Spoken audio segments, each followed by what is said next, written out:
Hey, Dee, did you see those 2 reviews we got that I sent you? They are so sweet. Aseldo wrote, great advice and beautiful conversation. 5 stars. This is such a lovely pair of hosts who have a wealth of knowledge and add in great anecdotes as well. And Lolly, I think it's Lolly 1959 wrote, Garden Joy, 5 stars. This is my happy place, my self-care indulgence. I aspire to have the garden of my dreams. This podcast is a mix of practical information and the emotional and personal aspect of gardening that is so relatable. We love them both. Thank you, Aseldo and Lolly. Welcome to the Garden Angelus, where we talk about flowers, veggies, and all the best dirt.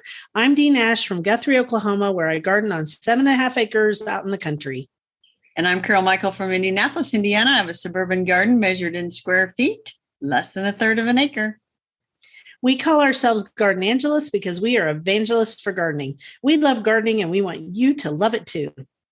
Yes, we do. And we aren't afraid to spill the beans and tell all of our gardening secrets, the good, the bad, and even the ugly. But that's enough of who, what, when, where, and all that jazz. Let's move on to this week's episode. Hello, Dee. Did you notice I changed up the bird song at the beginning of this episode?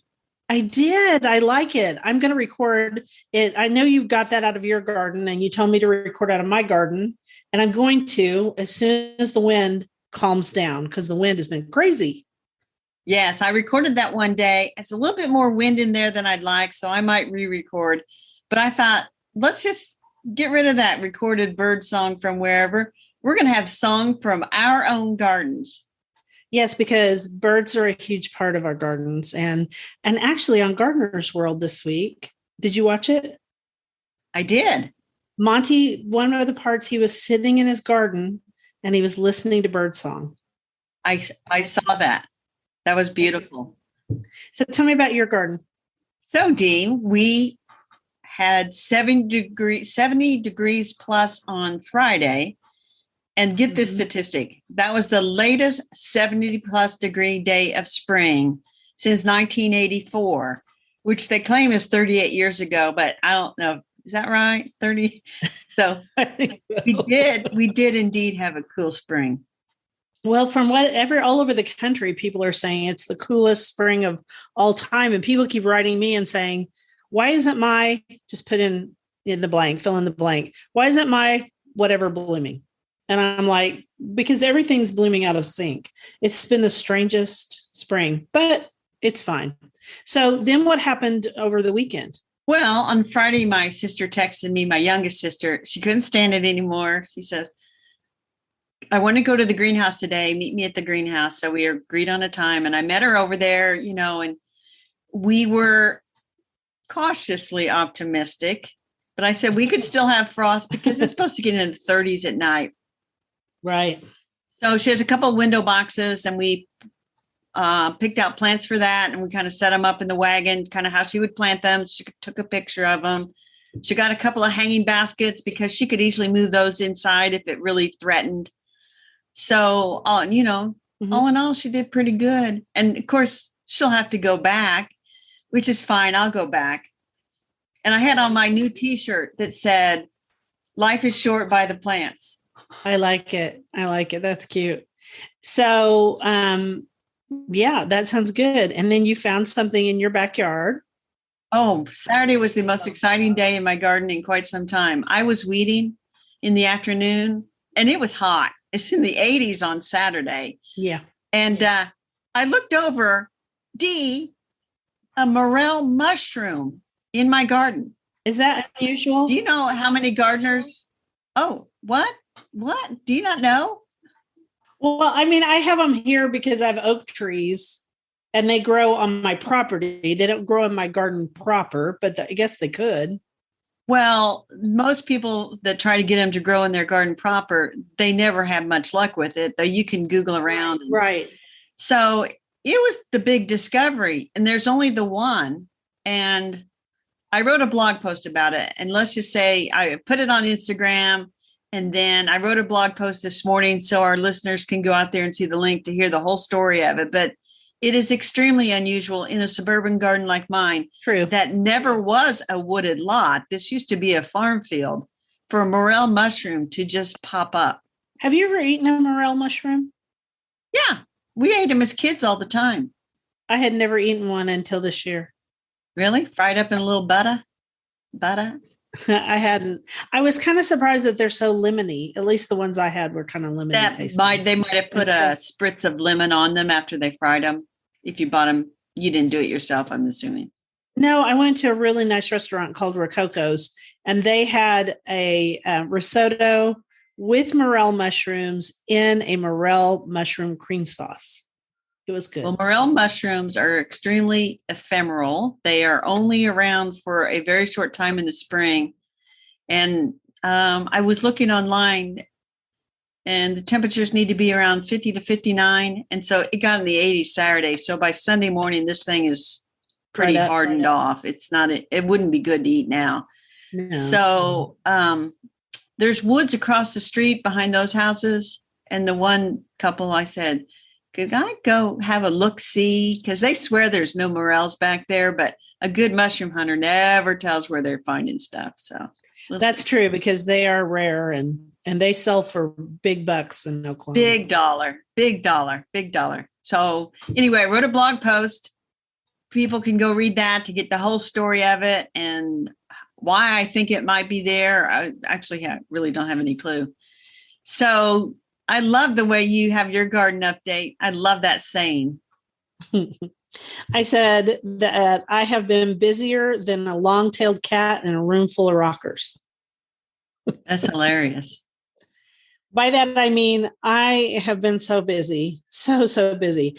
I've almost emptied out the greenhouse because there were several days here that it was quite warm, although we were going to have a cool week, which is good because that gives me more time. Right. And I potted up all the tomatoes and peppers, except for two varieties that I started later. I got some seeds from All American Selections, and one of the tomatoes I want to say is Purple Dragon, so I had to grow it. And it's still in the greenhouse, because the greenhouse is warmer, so it makes the plants grow bigger faster. And then I put all the pelargoniums out on their stage next to the garage, which I call the Pelargonium Theater. And people asked me about what that meant. And it's a 2-tiered stage that I put all of my things in pots on, including my begonias. I bought some more begonias. And I know that begonia episode got me in trouble. All right. And then planted out some of, okay, let's see. I answered tons of gardening questions from people. I'm getting 10 to 20 questions a day right now, and from everybody. And so if I miss your question, it's because I didn't see it. And then I planted out some of my cutting garden plants, and I sowed all of the seeds for my cutting garden and for the dwarf sunflowers in the potager. And then I started deadheading the daffodils, which takes a long time because there's a whole lot of them. And I hate doing it. So I just pick a few every day. And when I'm out there, I think this is so monotonous. So I think about Carol saying, spend just an hour a day. So I spend 20 minutes doing the dang daffodils. Yeah. And when I snap my daffodils, I just snap the head off. I don't try to go down and cut the whole flower stem. I just snap the head off. Oh no, I just take them off, because all you're trying to do is just keep it from making seeds. Right. Because that saps the strength of the plant. And then I also finished my containers on the deck, which took 2 days. And then Bill, bless his heart, worked Sunday afternoon to set up all the timers and drip irrigation everywhere. And he figured out that we have 9 timer stations. Goodness gracious. That's a lot. That's in addition to the regular water, just my regular irrigation system. And so where all do we have drip? That's for another day. So that's what I've been doing. I've been a little busy. You have been busy. That tomato you mentioned, would you say that one from All America Selections? I want to say it's Purple Dragon. I'm growing that one too, because I got the seed. Yeah, Purple Dragon, I think it's called. You look it up, but we'll put a link to that in the show notes because people might be interested in that. Although it's getting a little bit late to start tomato seeds. Yeah, it's getting a little late now. It is. Although in my climate, you can plant tomatoes later. Yeah. and earlier, both. But here's the problem. In our climate, if the temperatures get up to 100 degrees, which sometimes they do, that stops all fruit set. So this is it's a slightly larger than cherry sized tomato that has anthocyanin in it. And so it turns very dark on top where the sun hits it. And the bottom end is red. It looks fun. So I'm growing that. What's it called? Purple Dragon? Purple Dragon. And then they sent us some pepper seeds too, but I honestly don't remember what the pepper seed is right now.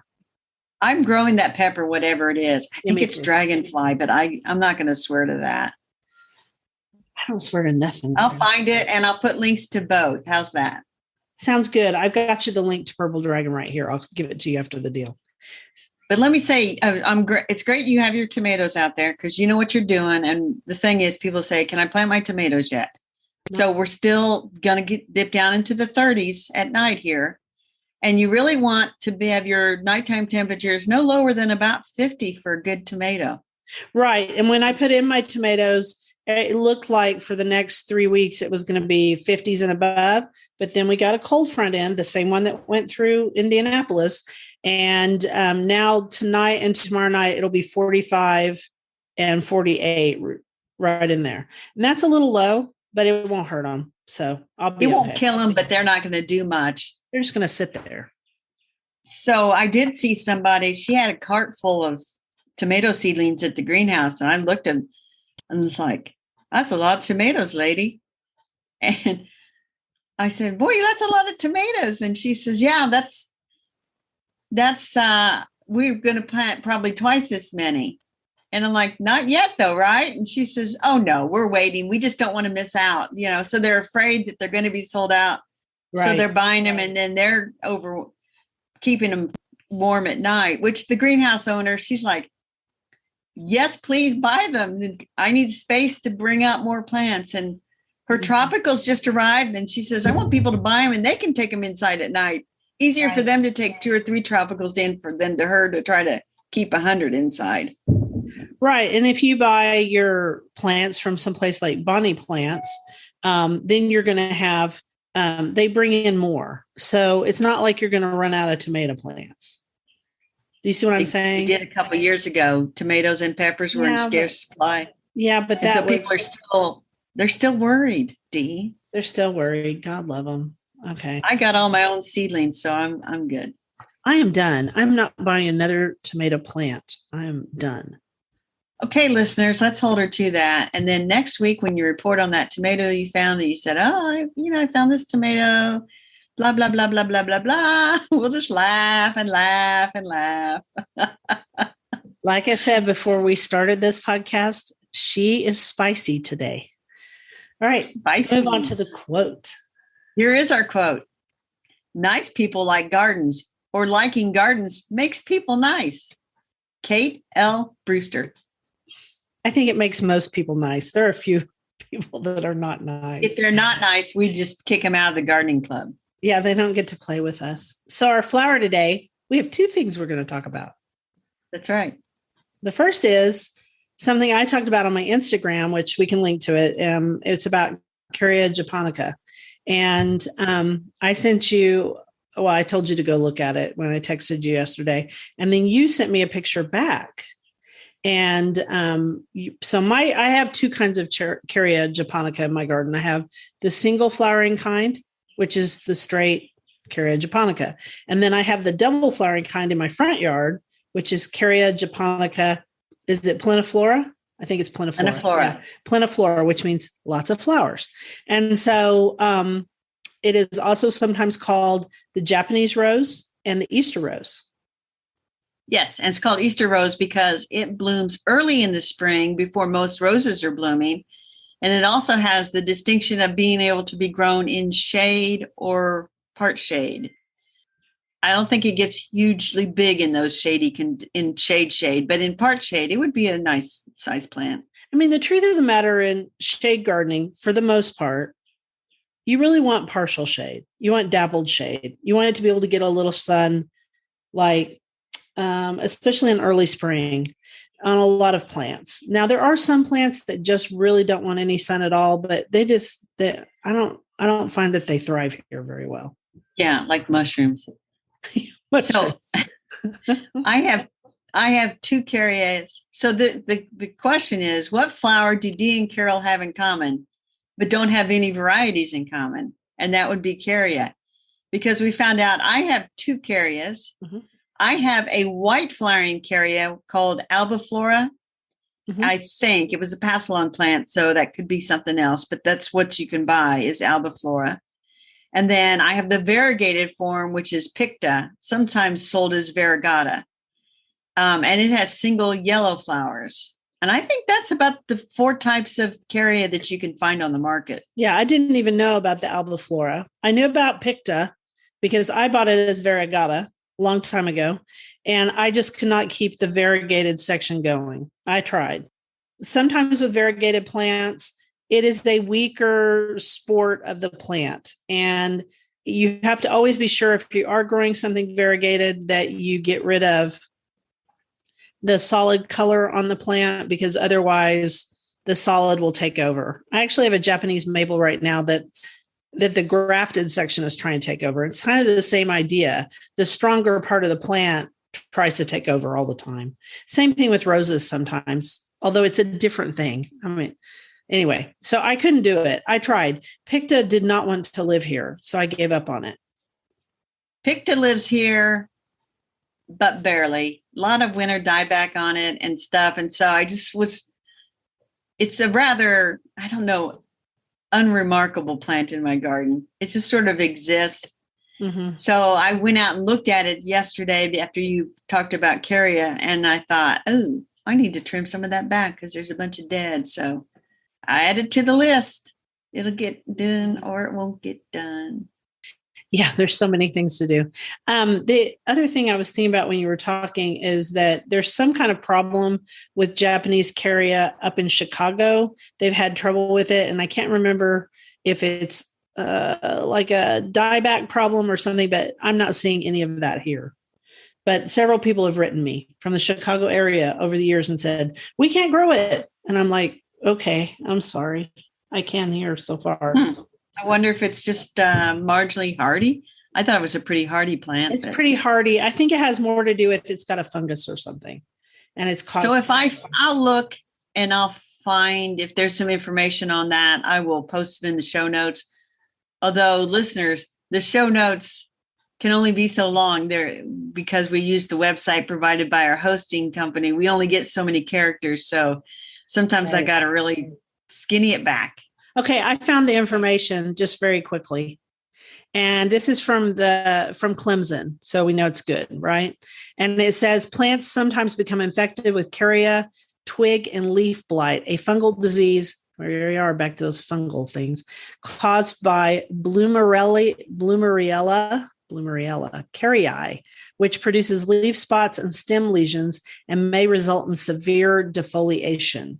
And numerous small red-brown spots with purple borders form on the foliage. Well, I can say in Dee's garden that does not happen. But I will have to take a closer look at my picta because it has some dieback, and I'll have to look to see if it has that fungus disease. I just assumed it was winter dieback, but I'm going to go have a look-see at it. Sounds good.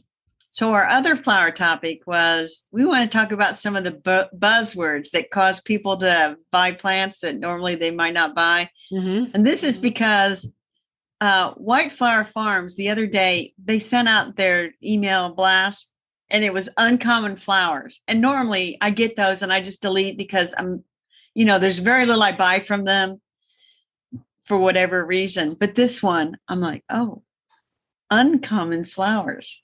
Let me have a look-see. Yeah. Let me forward this to Dee because she might want some uncommon flowers too. Yeah. Thank you, Carol. Thank you for always thinking of me. And what was your reply back? I think I said I want them all. I believe that is correct. Because that's always what I say. There are some buzzwords. Like I wrote in one of my books about rare in cultivation. If you tell somebody, here's a plant for sale and it's rare in cultivation, snatch, I'm going to get it. I think that's how they get lots of people, Or if they say, this is the last tree we have of this variety. We don't know if we'll get any more in. Oh, no, I need that tree. Oh, yeah. Yeah, definitely. But here's the thing. Sometimes there aren't very many of them in cultivation because they don't do well. That's right. So something to think about. Or new always like, oh, I was over at the greenhouse and they had this petunia, and actually my sister got it for her window boxes. It's called Merlot, I think. Merlot. Really, really dark red. I had never seen it before. Knocked our socks off. I grew it. Yeah, of course you did. Of course you did. It's really pretty. My husband loves petunias, so I grow a lot of petunias for him. And then I always tell people when you're at the garden center or the greenhouse or wherever, as soon as somebody puts a plant on their cart, it looks a whole lot better. And you're thinking, what is that? And why are you buying it? Now, maybe I need to buy it too.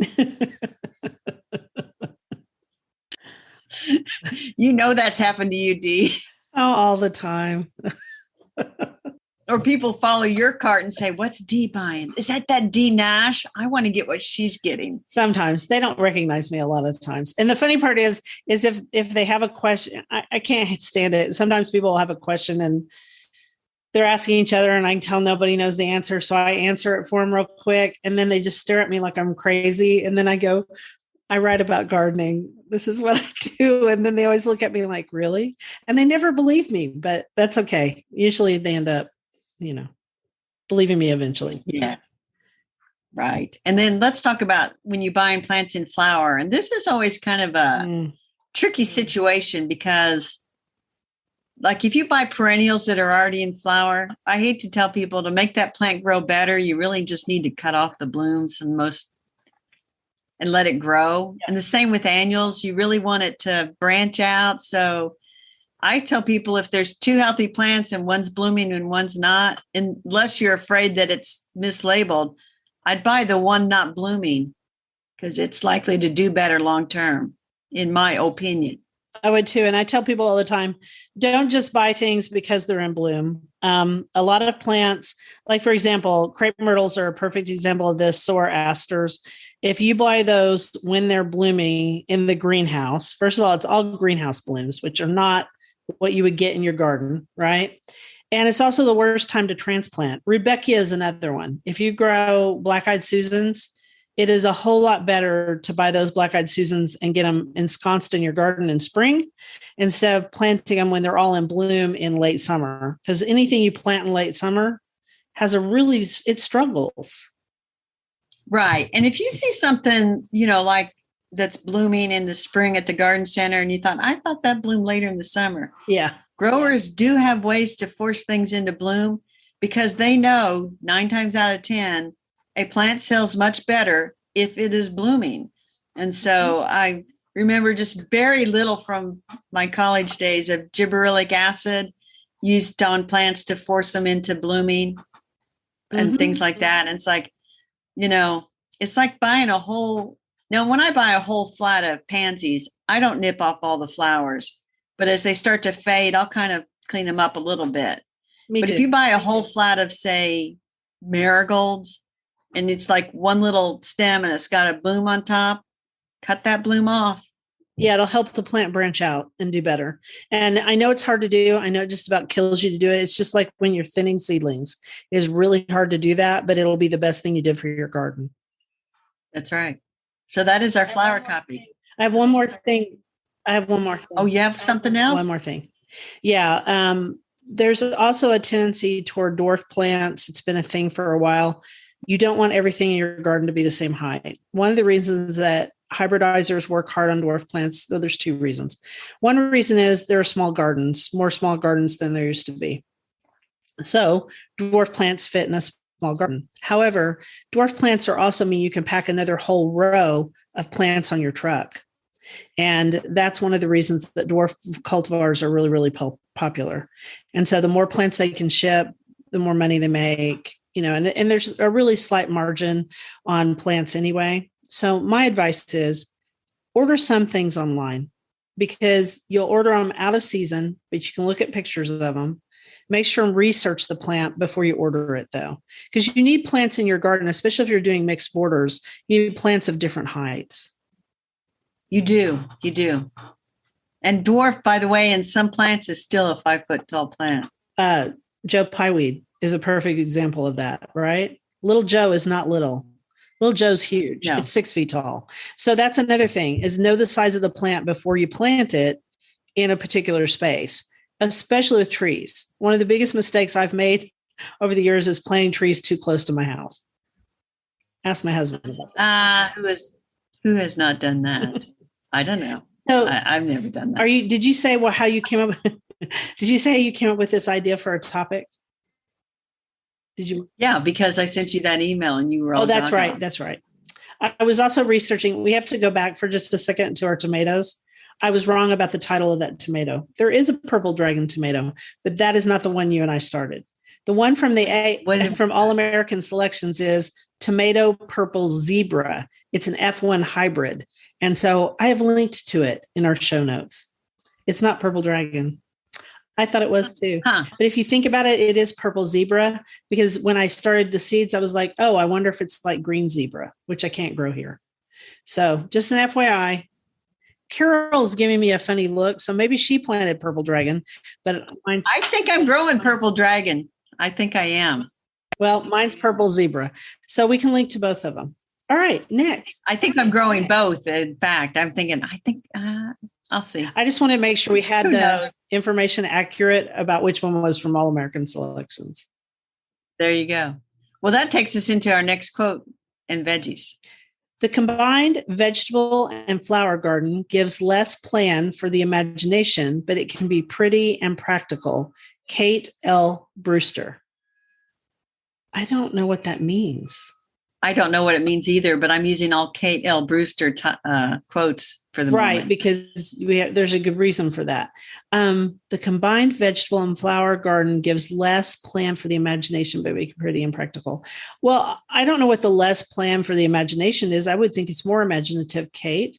But on the other hand, how do I know? I haven't read the whole paragraph. I do think it is pretty impractical. To have a combined vegetable and flower garden? I don't think it's impractical. Yeah, I think it's pretty impractical, just like she says. I think and in fact, I think it pulls in pollinators. So I think it's. Yes, it does. Yeah. Yeah. So we're going to talk about veggies and we're just going to talk about vegetable gardening in general, because we have a lot of people, they're worrying about food prices and they're thinking, maybe I should start a garden so I can get some quote unquote free food out of my own garden. We have some advice, and we'll reference some old podcasts we had a whole podcast on growing vegetables, and you got a whole blog post about the first time vegetable grower. So let's talk about some of our advice for vegetable gardeners. I often think that vegetable gardening is the gateway drug to all gardening, because people think, oh, I want a tomato or I want a strawberry or whatever, right? And I loved what you wrote in here. You said it's not as easy as it looks, and starting out, you can spend a lot of money, but over time, we both think it's worth it. Yes, because I was looking, I won't say which company or whatever, but they have some wire cages and stuff to put over crops that you think that like rabbits will get or whatever. These things were like $200. And I'm like, I'm not spending $200. I mean, I could garden from here till the end of my gardening. And I don't think I would save $200 on cabbage by shielding 4 of them from the rabbits. Yeah. But anyway, I digress. That's crazy. You can just bend some fencing and put it over them if you need to. I mean, if you really need to do that, but I'm all for raised beds, and that stops a lot of the nonsense. So one thing we wanted to say is that you need a sunny, well-drained spot.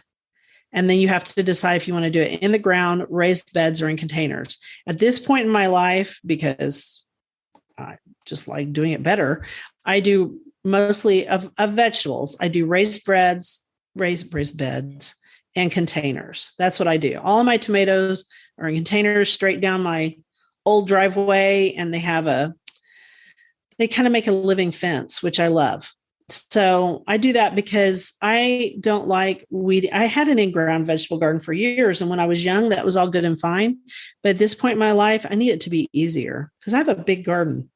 Yeah. And your raised bed garden, we should tell people yours is raised to the height where correct me if I'm wrong, it's like at 3 feet high. Right. I can sit on the edge of it. It's concrete blocks. And I did it on purpose so I could use it as seating and also be able to reach to the middle.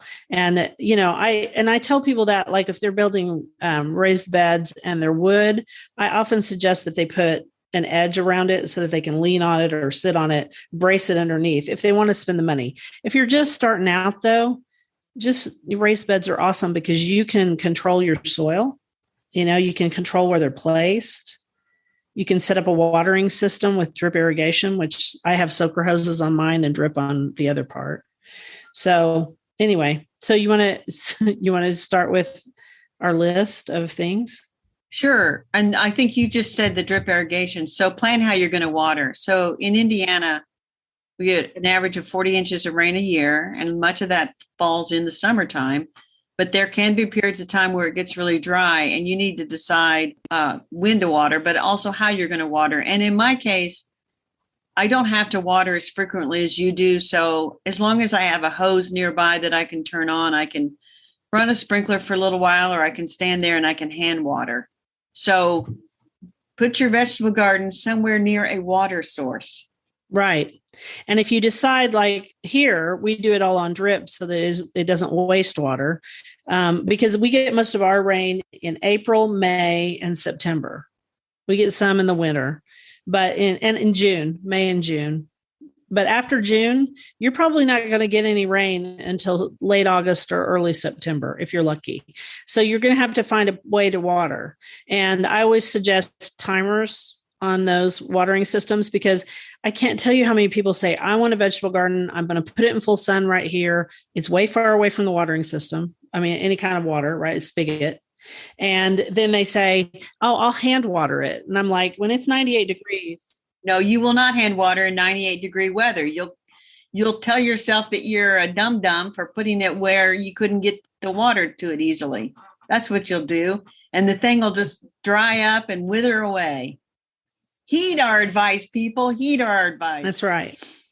I think water is one of the most important things. I also think knowing your hardiness zone and your average last freeze date is really important. And then watch the weather, because we live in the plains and big storms come down. It does. I live where the timberland meets the prairie, sort of. Me too. But not everybody does, So there's some moderation in my area, but compared to some people who grow out in Western Oklahoma, God love them. All right. And then you're going to find a sunny spot. Why are we going to find a sunny spot? Because vegetables need sun to grow. Mm-hmm. They're annuals that produce seed for the most part. And annuals that are producing seed need 6 to 8 hours of sun. And then the one that everybody tells everybody who starts gardening, know your soil. Do a soil test or start in containers. Yeah, and then just buy some soil. But I will say, buy potting soil. Then when it comes time to plant, here's the thing. So if you're just starting thinking today, for example, I think I grow vegetables. So buy pepper plants, buy tomato plants. Oh, yeah. You can start squash, beans, and corn from seed. If you want to grow cabbage or broccoli, get it in the ground now, because it's getting on. Those things should be growing now. You're too late. You're too late here for cold crops. Just forget it. You could still get it in the ground and be all right here in Indiana. Right. Here you're starting to think about the summer garden. And the summer garden is green beans, squash, but you're going to have trouble with squash bugs in Oklahoma. So you might as well just buy those at the farmer's market. You can grow them, but most people I know who grow squash use pesticides, and I'm not willing to do that. So I love the idea of buying transplants. Somebody asked me if they could still start tomatoes, and I said no. Just go on and buy the transplants. It's not that expensive. If you wait a long time and you're looking at a tomato plant in a gallon container, it is going to be expensive and you're going to have heart failure. Yeah. And you know what? Those don't tend to do that well anyway, because it's a big shock when you transplant them, unless you're just going to grow them in that container. And then I suggest people on tomatoes grow both hybrids and heirlooms. And there's a reason for that. What is the reason, Dee? Well, because you just never know what kind of summer weather you're going to have. And heirlooms tend to not have as much disease resistance as hybrids because hybrids have been bred just for that. But heirlooms are more unusual. They tend to be indeterminate or pole tomatoes. Determinate tomatoes tend to be hybrids. And those determinate tomatoes produce almost all of their crop all at once within a 3-week period, whereas indeterminate ones do it over the whole season. There's, and you need to learn the difference between those two. That would be my first thing when I'm buying tomato plants at transplants at the store. I'd be wanting to know what kind of tomato this is because you're going to have to figure out some way to stake that plant. That is true. That is true. And we have some episodes where we talk pretty extensively about growing tomatoes. So people should seek those out. We can link to that. Yeah. I'm not linking to it. I can't do that, Dee. Oh, that's right. We can't link to that because we only have so much room. But I'd say that their big thing is plant tomatoes really deep. Yeah. Because they form roots all along their stem. Right. Whereas peppers, you just want to plant the pepper at the same level that it was in the pot. And peppers do really well in my climate. I don't know how they do in your climate. They do decently well. I get plenty. That's all I got to say. Yeah. And then you're going to want to keep weeding your garden as it goes. Oh, yeah. That's huge because there's not enough room for both the roots of your plants that you want to get vegetables from and the roots of the weeds. The weeds will crowd them out. Plus, it makes them look bad.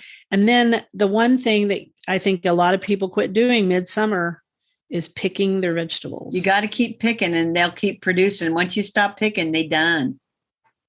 Yeah, green beans, because see, they're annuals and they're trying to produce seed. So once they produce seed, they think they've done all they need to do. And then they're done. I think green beans are a good example of that. And one of the things that I think confuses people most that I get asked questions about a lot are peppers. So when you grow a red pepper or whatever kind of pepper, orange bell, whatever type you've decided to do, when you let it get to the maturity stage, which is the colored stage, then it gets done. It doesn't produce more peppers. I will say in my climate, most of the color peppers, I end up picking them green because they start to get some blight spots and stuff if I let them grow to yellow and red. Now, the hot peppers, not so much, but the bell peppers, I tend to pick them green. And here, stink bugs love peppers. And if you try to get them to the ripe stage and never pick any green, they will suck them dry. They are not as bad about it with hot peppers. They don't seem to prefer those as much. But if you want chili peppers, green chilies, that's the thing that everybody wants. So you can grow some of them and mature them out and then dry them. And that's the dried chili powder that you use. Or you can grow, but pick some of them for green because you want them to keep producing. True that. So before we make vegetable gardening too complicated, let's kind of sum it up in find a good spot. Make sure you got some good soil. And if you do a raised bed or large container, then you can get good soil. Plant some transplants of your tomatoes and your peppers. Throw in some green beans, maybe try squash and see what happens and learn. And I'll tell you what, you can learn a lot if you go and check out the Cooperative Extension Service in your home state and do a Google search on those. They have tons of information. But the main thing is you got to try. And you're going to fail at some things, but you're going to try again. Yeah, try again. That would be a good example of gardening, period. So there are 2 podcast episodes that I think we're going to link to. Yes. One is called Grow a Summer Vegetable Garden, and the other one is an Early Summer Vegetable Garden Pep Talk. So if you want to listen to us talk more about vegetable gardening, that's a good place to find it. And we're going to put a link to your blog post that you wrote about growing Oklahoma summer vegetable garden, which can mostly apply to Indiana, Michigan, Ohio, Pennsylvania, Illinois, except we may not need to water as much as you do, Dee. No, you don't. I like how smug she looks when she says that. Yeah. Well, like I said, July is actually one of our rainiest months of the year, historically. It can also be very dry. That would be so strange for me. The one time I came and visited Indianapolis for the Garden Writers deal, which is now GardenCom, it was drier than a popcorn fart in Indianapolis. It was. That was a drought year. Sorry about that. It's okay. It wasn't your fault. You want to do the next quote? Yeah, I'm going for it. In England, they have an engaging way of personifying all flowers. I had him in that dry corner, they will say, but he didn't fancy it. Look at him now with his feet in the water. He's got just what he likes. If you feel that way and treat your plants that way, you have the secret. But be practical before you let yourself get sentimental, and seed, weed, plant, and cultivate conservatively and painstakingly. Kate L. Brewster. And that brings us to our bookshelf, which you read this book. I read this book. I'm reading this book. It's called Philosophy for Gardeners, Ideas and Paradoxes to Ponder in the Garden by Kate Collins. And this book, I saw something about it and I requested a review copy. It is coming out May 3rd, 2022. And I got to tell you, this is a most unusual book. And first of all, I'm going to hold it up. Look at that pretty green cover. Oh, I like it. And it has a Wardian house on the cover. It does. And then inside are like pen and ink drawings that are, I'll call them vintage or old fashioned. And then, they've got old pictures and text. The text is actually a dark green. So. Oh, fun. But Kate, as it turns out, has a master's degree in philosophy from the University of London. And so this book kind of ties philosophy in with gardening, and it's in 4 parts. Soil, growth, harvest, cycles. Then each part has 4 chapters. And you got to love a book that starts off with muddy hands conceal much wisdom. Ooh, I think that should be our quote for next week. It should. It's true. It is true. And the chapters, like there's one called The Ethical Shed. I just finished reading it this morning. It's about, and then the whole title of the chapter is The Ethical Shed.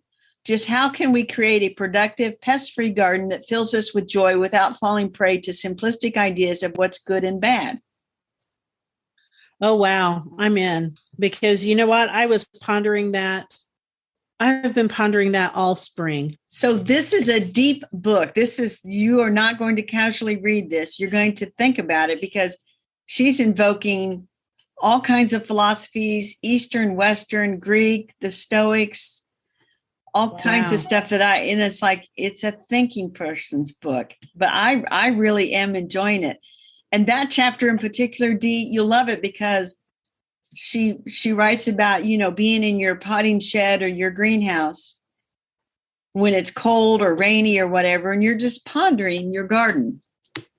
Mm-hmm. And then it's sort of the chapter kind of evolves and folds until she's talking about how they're like rewilding and regenerative agriculture. And what does it mean to rewild a space? Because you have to pick a point in time and think nature is always changing. So to pick a point in time and saying, this is how it should be.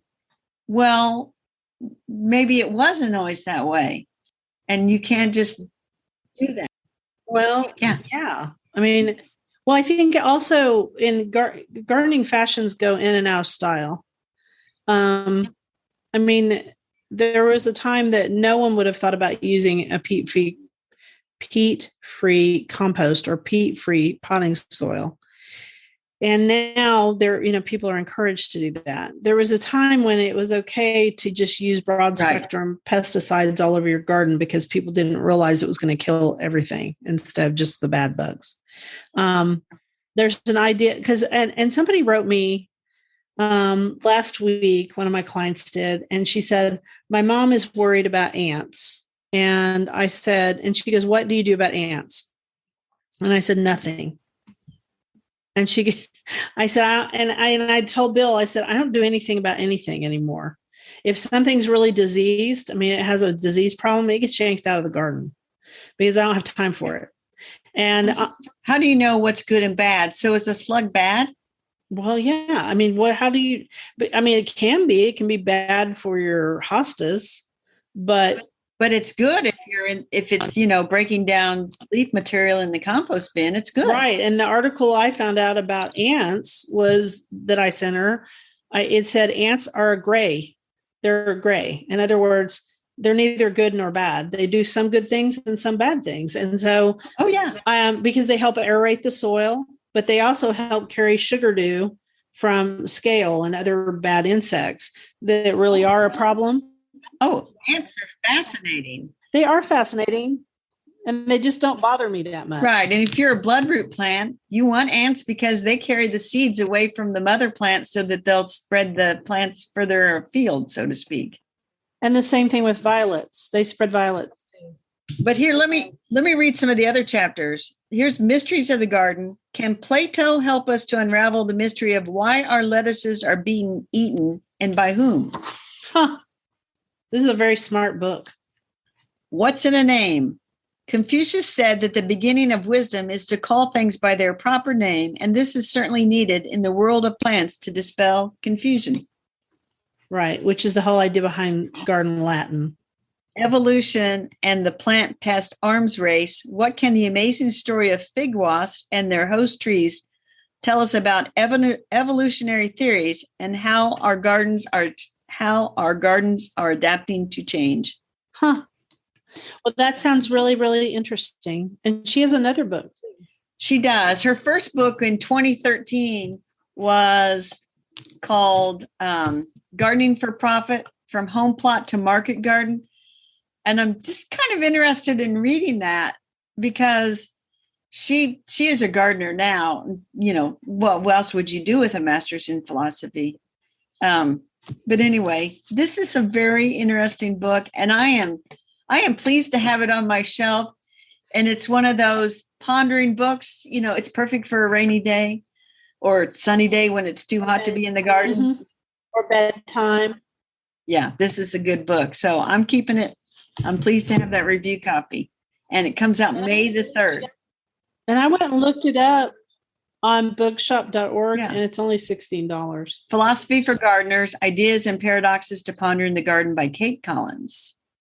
And I'll do our next quote. There's nothing stupider than to have so much garden that there is no time or energy left for enjoying it. Kate L. Brewster. She's certainly opinionated. I know why Carol picked this quote for me to read because I have way too much garden. But right now in spring, I love my garden so much. Everything looks so beautiful and new and fresh. And I go out there and I find some new discovery every day. And I think about moving sometimes, and then I think, but then I wouldn't be able to plant those little native trout lilies because I wouldn't have room for it. So there you go. So tell us about our dirt. You got this. Yeah. So it's about first aid and self-care in the garden. There's a brand of bandages called Dry Sea, and it's DRYSEE, and they're water repellent bandages, and they're great for gardeners because when they get wet underneath, it changes the color of the bandage. And I was sent one bandage to try, and they work great. And I thought that they would be a good thing. So that was one thing. And then we also looked up No Bite Me insect repellent cream, which is from a company called Sally Eander. And I'm all about trying to find anti-mosquito stuff, anti-tick stuff. I mean, DEET's the only thing that works really well against ticks unless you have pyrethrin clothing. That helps. You know, people dip their clothes in pyrethrins, or you can buy clothing that's like that. But for mosquitoes and such, there are a lot of natural things on the market so that you don't have to wear DEET all the time. And that's a good thing too. Good deal. We'll leave links to both of those. And, you know, Dee, I got a blister yesterday, so I'm showing you my blister. I could use a Dry Sea bandage. You could use a Dry Sea bandage for that. And then that way it would keep the water off of it and also the dirt out of, because that's one of the problems gardeners have, is that we get dirt into our wounds, and that's not particularly good. So rabbit holes. Yes. And yours is going to explain why we chose these quotes from this very opinionated lady. Because I told you last week that I had listened to that podcast, Lost Ladies of Lit. And I said I was going to explore Lost Ladies of Garden Writing. And so I've started down the rabbit hole, Dee. This week it is Kate L. Brewster, who wrote a book called The Little Garden for Little Money in 1924. And I picked up information out of the book about her, and I have been, then I did online searches very briefly, I'll say, because I think I'm going to write a blog post. She was born in And I have some of this stuff written down. 1879, passed away in 1947 at the age of 68. She was one of the founding members of the Garden Clubs of America. Lived in Lake Forest, Illinois.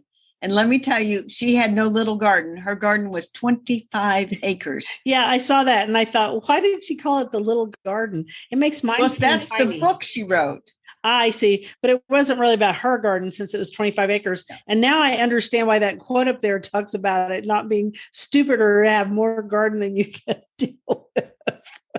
So fascinating information. She had money. And I want to read you this funny thing that, this showed up, this funny little newspaper clip. It says, Miss Kate Lancaster's wedding to Mr. Walter S. Brewster. Did I mention she's also Mrs. Walter S. Brewster? Is to be celebrated January 24th at the residence of the bride's parents, Mr. and Mrs. E.A. Lancaster, in Prairie Avenue. Miss Lancaster will be one of the first brides who will forego the social deception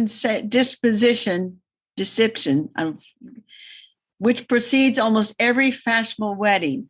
She will have no entertainments of any kind given for her, and the wedding also is to be a small one. Wonder why? That's bizarre. So she didn't have any wedding showers. Is that what they're talking about? I guess. With wedding showers, and she decided to have a small wedding. So I guess 1903, that was a big buzz. But she was also worked as a landscape architect, and she did a famous garden in Winnetka, Illinois. And the name of the garden was, did I put the name of the garden on there? No, you did not. That I can find.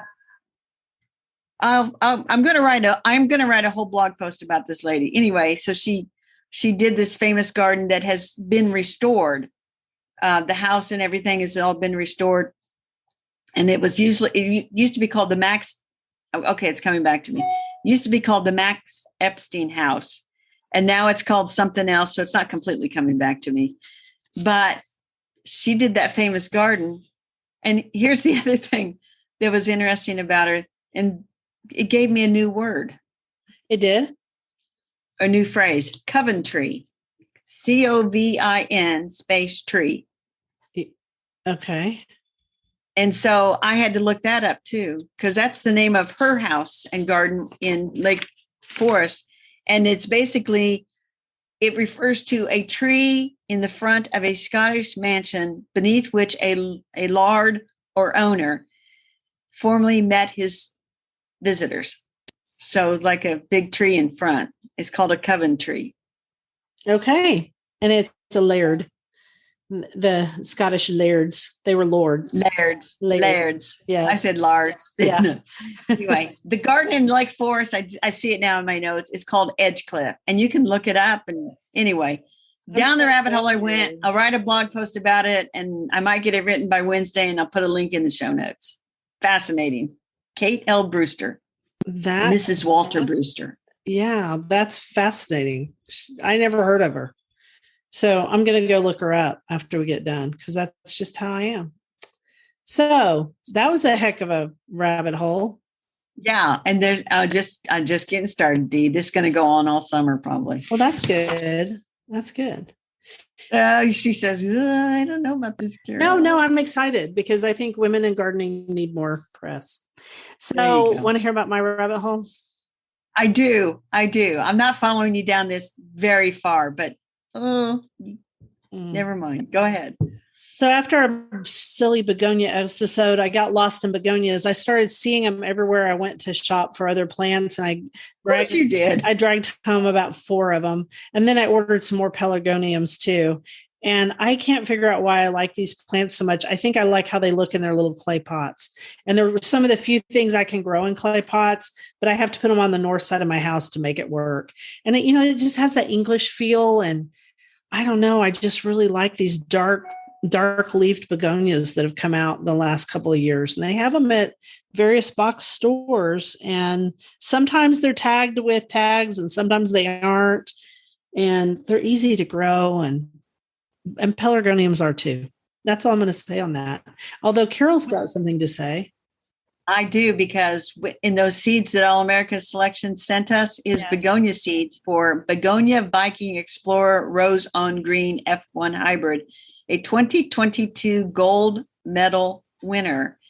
And so I started those from seed, and the seed's coming up, and I'm like, I might be pricking those out and planting them. And this one, I'll put a link in the show notes. It's gorgeous, but it has a really dark leaf and then a red rosy colored flower on it, and it should be good for hanging baskets. It's a trailing type. So anyway. Well, now I know I'm going those. to have to start those seeds too. I started a bunch of other seeds that they sent. But, oh yeah, I should have gone and looked at it.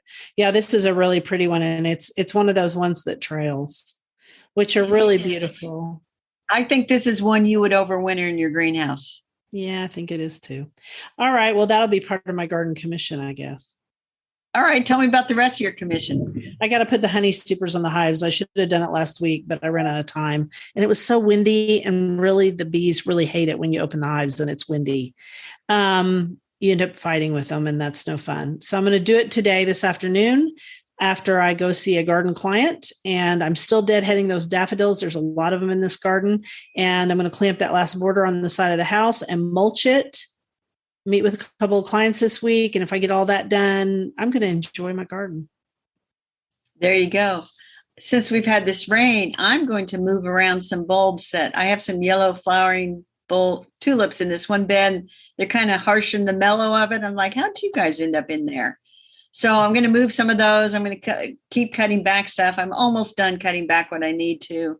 Need to thin out my lettuces and spinach and kale. And per that article I wrote about growing lettuce like it's 1957, I'm supposed to do it in the rain. So maybe I should have done it this morning, but I didn't want to get all muddy for our podcast. I don't blame you. So we should talk really quickly about those yellow tulips. You can move them because your tulips overwinter and bloom again sometimes. Is that what you're saying? These are like a species type tulip. These are not the big Darwin types. These have come back several years in the same spot. And I wouldn't be heartbroken if I lost them. And I also have some dogtooth violets, and I'm going to move half of those because I don't want to lose them, but I want to kind of start migrating them to another area of the garden. Right. So I will move half this year, and then if that works pretty well, then I'll move the other half next year. So that's another thing. You know, we're in this for the long haul. So if something takes a couple of years, it takes a couple of years. That's right.